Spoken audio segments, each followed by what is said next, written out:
இன்னைக்கு இருக்கிற இந்த அவசர உலகத்துல நம்ம எல்லார்கிட்டயும் பணம் இருக்கலாம், ஒரு நல்ல வேலை இருக்கலாம். ஆனா பல பேருக்கு கிடைக்காத ஒரு மிகப்பெரிய செல்வம்னா அது மன அமைதிதான் சொன்னா நீங்க நம்புவீங்களா? ஆமா, கண்டிப்பா. ஏன்னா இன்னைக்கு நாம உணர்ற உடல் சோர்வை விட மனச்சோர்வு தான் ரொம்ப அதிகம். ரைட், அதுதான் உண்மை. எதிர்காலத்தை பத்தின பயம், கடந்த காலத்தோட கசப்பான நினைவுகள், அப்புறம் மத்தவங்க என்ன சொல்வாங்களோ அப்படிங்கிற கவலை, இது எல்லாமே ஒவ்வொரு நாளும் நம்ம மனச அப்படியே சோர்வடைய செய்யுது. சரியா சொன்னீங்க. ஒரு காலத்துல மனுஷன் காட்டுல வேட்டையாடி உடம்ப வறுத்துக்கிட்டான். ஆனா இன்னைக்கு ஒரே இடத்துல உட்கார்ந்துகிட்டு இருந்தாலும் அவனோட மூளை பல 1000 கிலோமீட்டர் வேகத்துல ஓடிக்கிட்டு இருக்கு. அந்த ஓட்டத்தை எப்படி நிறுத்துறது அப்படிங்கறத பத்தி தான் நம்மளோட இன்றைய ஆழ்ந்த அலசல்ல பார்க்க போறோம். பல 100 வருஷங்களுக்கு முன்பே இன்னைக்கு இருக்கிற நவீன வாழ்வின் மன அழுத்தங்களுக்கு தீர்வாக கவலை இல்லாம வாழறதுக்கான 4 ரகசியங்களை திருவள்ளுவர் சொல்லிட்டு போயிருக்காரு. ரொம்ப சுவாரஸ்யமான ஒரு விஷயம் அது. தற்கால சுயமுன்னேற்ற புத்தகங்கள், உளவியல் கட்டுரைகள்னே பல விஷயங்களை நாம் ஆராய்ஞ்சாலும் அது எல்லாமே திருவள்ளுவரோட அந்த ஆழமான குரல்களோட அப்படியே அச்சசலா பொருந்தி போகுது. ஆமா, இத ஒரு சின்ன உதாரணத்தோட சொல்லணும்னா, இப்போ உங்க கையில ஒரு ஸ்மார்ட் போன் இருக்குன்னு வச்சுப்போம். அதுல நிறைய அப்ளிகேஷன்கள், அதாவது ஆப்ஸ் பேக்ரவுண்ட்ல ஓடிக்கிட்டே இருக்கு. ம். அந்த ஆப்ஸை நாம யூஸ் பண்ணவே இல்லைன்னா கூட அது பாட்டுக்கு ஓடிட்டு இருக்கோம். எக்ஸாக்ட்லி.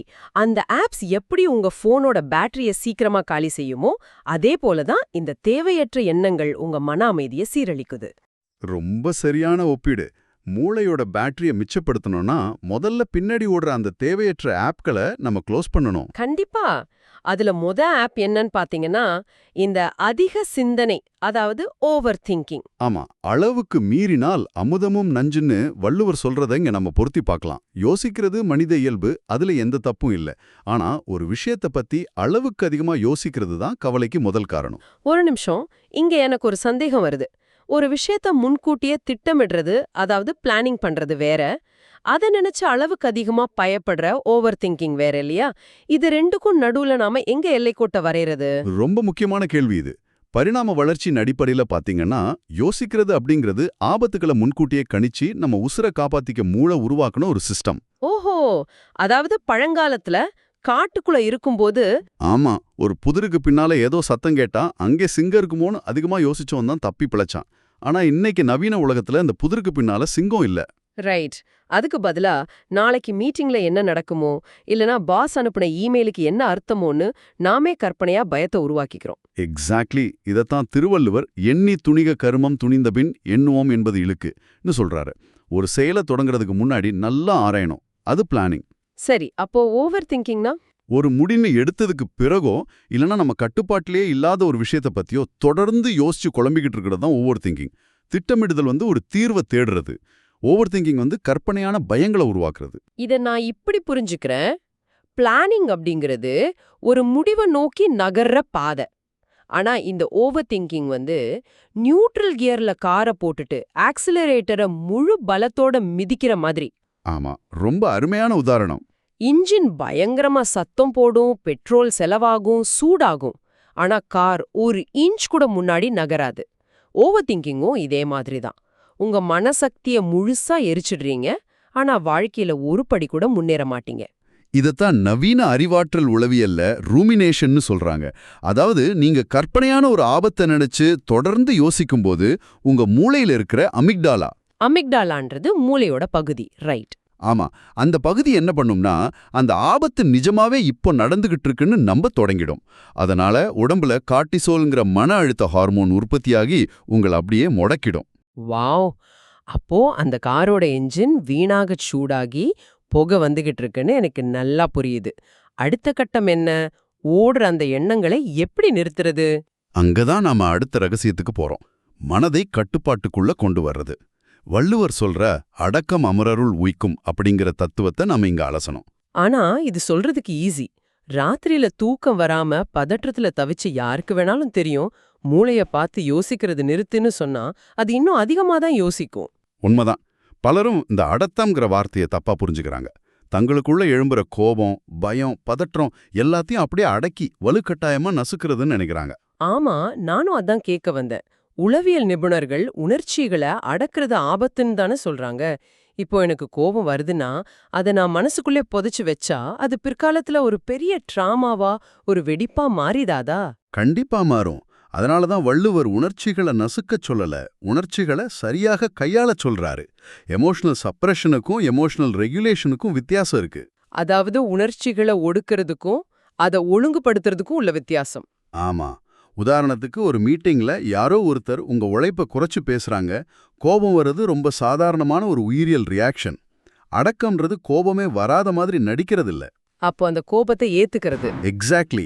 கோபத்தை உணர்றது, அதை ஏத்துக்கிறது, ஆனா அந்த உணர்ச்சி உங்க செயல்களை தீர்மானிக்காம நீங்க பாத்துக்கிறது. சூப்பர். இத நான் மறுபடியும் ஒரு கார் உதாரணத்தோடயே சொல்றேன். ஒரு வேகமான ரோட்ல கார் போயிட்டு இருக்கும்போது திடீர்னு ஒரு பெரிய பள்ளம் வருது. உணர்ச்சிகளுங்கிறது அந்த பள்ளம் மாதிரி. கரெக்ட். இப்போ காரோட ஸ்டீரிங்கை நீங்க அப்படியே விட்டீங்கன்னா விபத்து நடக்கும். அடக்கம்ங்கிறது அந்த பள்ளத்தை தவிர்க்கிறது இல்ல. பள்ளம் வந்த உடனே ஸ்டீரிங்கை இன்னும் உறுதியா பிடிச்சுக்கிட்டு நிதானமா வண்டியை திருப்புறது. அதாவது உணர்ச்சிங்கிற பள்ளம் வருது, ஆனா என் கட்டுப்பாட்டுல இருக்கிற ஸ்டீரிங்கான என் மனசு தான் அடுத்த கட்டத்தை தீர்மானிக்குது. சரியா? ரொம்ப அற்புதமான உதாரணம். அறிவாற்றல் நடத்தி சிகிச்சை, அதாவது காக்னிட்டிவ் பிஹேவியரல் தெரப்பி சொல்றதும் இதுதான். ஒரு உணர்ச்சி தோன்றதுக்கும் அதுக்கு நான் மாற்றும் எதிர்வினைக்கு நடுவுல ஒரு சில நொடிகள் இடைவெளி இருக்கு. அந்த சின்ன கேப். ஆமா, அந்த சின்ன இடைவெளியில தான் மனிதனோட மொத்த சுதந்திரமும் நிம்மதியும் இருக்கு. அந்த இடைவெளியை யார் ஒருத்தர் சரியா ஆள கத்துக்கிறாரோ அவர் அந்த அடக்கமே தேவர்களுக்கு நிகரான உயர்ந்த நிலைக்கு கொண்டு போகும். ஏன்னா நம்ம மனசு நம்ம கட்டுப்பாட்டுல இல்லன்னா வெளியே நடக்கிற ஒவ்வொரு சின்ன விஷயமும் நம்ம கட்டுப்படுத்த ஆரம்பிச்சிடும். ரொம்ப ஆழமான கருத்து இது. ஆனா நிஜ வாழ்க்கையில இது இவ்ளோ ஈஸியா நடக்கிறது இல்லையே. ஏன் அப்படி சொல்றீங்க? இப்போ நான் என் வேலையை சரியா செய்றேன், குடும்பத்தோட சந்தோஷமா இருக்கேன், என் ஸ்டீரிங் என் கையில தான் இருக்கு. ஆனா திடீர்னு என் பக்கத்து வீட்டுக்காரன் என்னை விட பெரிய ஒரு காஸ்ட்லியான காரை வாங்கி வந்து நிறுத்துறாரு. அவ்வளவுதான். அது வரைக்கும் சீரா போயிட்டு இருந்த என் மனசு கட்டுப்பாட்டை இழந்துடுது. ஏன் இன்னொருத்தரோட வெற்றி எனக்கு இவ்ளோ வலிய தருது? ஏன்னா நீங்க மூளையோட ரொம்ப பலவீனமான ஒரு பொறிக்குள்ள விழுதுறீங்க. அதுதான் கம்பேரிசன், அதாவது ஒப்பீடு. இதுவும் நான் முதல்ல சொன்ன பரிணாம வளர்ச்சியோட ஒரு மிச்சம்தான். மறுபடியும் அந்த பழங்கால மூளையா? ஆமா, பழங்காலத்துல மனுஷங்க குழுவா வாழ்ந்தாங்க. ஒரு குழுவுல ஒருத்தனோட தகுதி உயர்ந்துன்னா அவனுக்கு அதிக உணவும் பாதுகாப்பும் கிடைக்கும்னு அர்த்தம். அதனால தன்னை விட இன்னொருத்தன் உயர்றான் அப்படின்னா தன்னோட உயிருக்கு ஆபத்துன்னு மூளை பழக்கப்பட்டுடுச்சு. ஓ, அப்போ எனக்கு தேவையே இல்லாத ஒரு விஷயம் அடுத்தவருக்கு கிடைச்சா கூட என் மூளை அது எனக்கு வந்த ஆபத்தா நினைச்சு பதறுதா? அப்சல்யூட்லி. இதனால தான் இன்னைக்கு பல பேரோட கவலைக்கு ஆணிவேரே இந்த ஒப்பீடு தான். அப்போ காலையில எழுந்து நான் இன்ஸ்டாகிராம் பார்க்கும்போது யாரோ ஒரு நண்பர் பாரிஸ்ல ஹாலிடே என்ஜாய் பண்ற போட்டோவை பார்த்தா உடனே என் மூளை ஐயோ நாம பின்தங்கிட்டோம், நமக்கு ஆபத்து அனு பதற ஆரம்பிக்குதா? இது ரொம்ப பெரிய மன உளைச்சலாச்சே. ஆமா, இத தவிர்க்க வள்ளுவர் சொல்ற தீர்வு உன் வாழ்க்கையே நீ வாழு அப்படிங்கிறது தான். மற்றவர்களோட ஒப்பிடுறத குறைச்சிக்கிட்டாலே பாதி கவலைகள் காணாம போயிடும். ஆனா பிராக்டிக்கலா யோசிச்சு பாருங்க. இன்னைக்கு எல்லாமே லைக்ஸ் கமெண்ட்ஸ்னு மாறிப்போன இந்த சோஷியல் மீடியா உலகத்துல மத்தவங்களோட நம்மள ஒப்பிடாம இருக்கிறது நிஜமாவே சாத்தியமா? சாத்தியம்தான். ஆனா அதுக்கு முன்னாடி நீங்க ஒன்னு புரிஞ்சுக்கணும். நீங்க சமூக வலைத்தளங்கள்ல உங்களை மத்தவங்களோட ஒப்பிடும்போது அடிப்படையான ஒரு டேட்டா எரர், அதாவது தரவு பிழையை செய்றீங்க. டேட்டா எரரா? அது எப்படி? பாத்தீங்கன்னா எந்த ஒரு நபரும் தன்னோட வாழ்க்கையின் வலிகளையோ தூக்கமில்லாத ராத்திரிகளையும் சோஷியல் மீடியால போடுறதில்ல. அவங்க வாழ்க்கையோட ரொம்ப சிறப்பான தருணங்களை மட்டும் கொண்ட ஒரு ஹைலைட் ரீல மட்டும்தான் உலகத்துக்கு காட்டுறாங்க. ஓ ஆமா. அந்த போலியான ஹைலைட் ரீலோட உங்க நிஜ வாழ்க்கையோட மேடு பள்ளங்கள் நிறைஞ்ச பிஹைண்ட் த சீன்ஸை நீங்க ஒப்பிடுறீங்க. இது எப்படி ஒரு நியாயமான ஒப்பீடா இருக்கும்? நான் தீர்ப்பு எழுதிக்கிறேன். இது தவிர்க்க என்ன பண்றது? இதுக்கு நான் ஒரு சிம்பிளான உதாரணம் சொல்றேன். நீங்க ஒரு மாரத்தான் ஓட்டப்பந்தயத்துல ஓடிக்கிட்டு இருக்கீங்க. உங்களுக்கு பக்கத்து ட்ராக்ல ஓடுற நபர் எவ்வளோ வேகமா ஓடுறாருன்னு திரும்பி திரும்பி பார்த்துக்கிட்டே இருந்தா என்ன ஆகும்? கண்டிப்பா என் வேகம் குறையும். நான் ஓடுற அந்த ரிதம் மிஸ் ஆகும். அது மட்டும் இல்ல, உங்க கவனம் சிதறி நீங்க கீழே விழுறதுக்கான வாய்ப்பு ரொம்ப அதிகம். ஒப்பீடுங்கிறது இதைத்தான் செய்யுது. உலகத்துல உள்ள 8 பில்லியன் மக்களுக்கும் 8 பில்லியன் தனித்துவமான பாதைகள் இருக்கு. நீங்க ஓடுறது உங்க பந்தயம். ரைட். எனக்கான வெற்றியின் அளவுகோல் என்னன்னு நான் தான் தீர்மானிக்கணும். பக்கத்து ட்ராக்க பாக்குறது நிறுத்திட்டு என் பாதையை மட்டும் பார்க்கணும். எக்ஸாக்ட்லி. ரொம்ப தெளிவான பார்வை இது. சரி, பக்கத்து ட்ராக்க பாக்குறது நிறுத்துறேன், என் மனசையும் நான் கண்ட்ரோல் பண்றேன். ஆனா கொஞ்சம் பிராக்டிக்கலா யோசிப்போம். நான் எந்த தப்பும் செய்யலனாலும் சில நேரங்கள்ல நான் ஓடுற அந்த பாதையை சரிஞ்சு விழலாமே. ஆமா, அப்படி நடக்க வாய்ப்பு இருக்கு. திடீர்னு ஒரு பெரிய உடம்பு சரியில்லாத நிலம் வரலாம், இல்ல வேலை செய்யற கம்பெனி மூடப்பட்டு வேலை போகலாம்.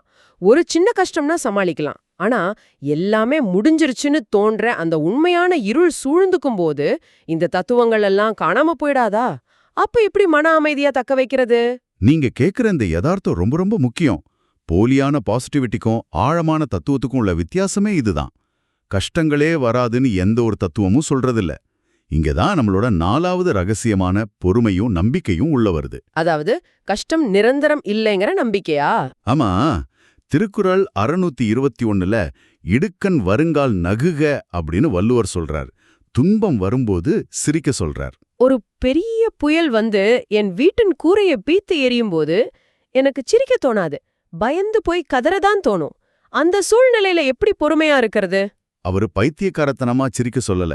இந்த துன்பமும் கடந்து போகும் அப்படிங்கிற அசைக்க முடியாத நம்பிக்கையிலிருந்து பிறக்கிற ஒரு புன்னகை அது. நீங்க சொன்ன அந்த புயல் உதாரணத்தையே எடுத்துப்போம். ஒரு பெரிய சூறாவளி வருதுன்னா ஒரு புத்திசாலி என்ன செய்வான்? வெளியே போய் புயலோட சண்டை போடுவானா? இல்ல, கண்டிப்பா வீட்டோட கதவு ஜன்னல் எல்லாம் சாத்திட்டு பாதுகாப்பான ஒரு அறையில அமைதியா இருப்பான். இதுதான் பொறுமை. ஆனா பலரும் பொறுமைனா என்ன நினைக்கிறாங்கன்னா, சும்மா இருட்டுல உட்காந்துக்கிட்டு விடியும் வரைக்கும் கைகளை கட்டிக்கிட்டு காத்துக்கிட்டு இருக்கிற ஒரு செயலற்ற நிலைன்னு தப்பா புரிஞ்சுக்கிறாங்க. அப்போ உண்மையான பொறுமைனா என்ன? கஷ்டம் போற வரைக்கும் தாங்கிக்கிறது தான். அது ஒரு தந்திரோபாய சகிப்புத்தன்மை, அதாவது டாக்டிக்கல் என்டூரன்ஸ். புயல் அடிக்கும்போது நீங்க வெளியே போய் காத்த தடுக்க முடியாது, அது உங்க கண்ட்ரோல்ல இல்ல. ஆனா ஜன்னல்கள் சரியா மூடப்பட்டிருக்கான்னு பாக்குறது, தேவையான சாப்பாடு இருக்கான்னு சரி பார்க்கறது, இதெல்லாம் உங்க கண்ட்ரோல்ல இருக்கு. ரைட். இருட்டுல உட்கார்ந்து அழுறது பொறுமை அல்ல. இருட்டிலேயே ஒரு மெழுகுவர்த்திய தேடி கண்டுபிடிச்சு ஏத்துறது தான் உண்மையான பொறுமை. நடக்கிற இருண்ட சூழ்நிலை நிரந்தரம் இல்லைன்ற நம்பிக்கையோட அந்த நிமிஷத்துல உங்களால என்ன செய்ய முடியுமோ அதை தொடர்ந்து செய்யறது. வாவ், வார்த்தைக்கு வார்த்தை உள்வாங்க வேண்டிய விஷயம் இது. பொறுமைங்கிறது முடங்கி போறதில்ல, அது புயல் கடக்கிற வரைக்கும் ஒரு மாற்று திட்டத்தோட செயல்ல ஈடுபடுறது. இதுவும் கடந்து போகுங்கிற மனநிலையை தக்க வைக்கிறதும் ஒரு பெரிய கலை தான். கண்டிப்பா அந்த நம்பிக்கையோட செயல்படும் போது எந்த கஷ்டமா இருந்தாலும் அது உங்களை மனதளவுல உடைக்காது. நாம ரொம்ப அமாழமான பல விஷயங்களை பேசிப்போம்.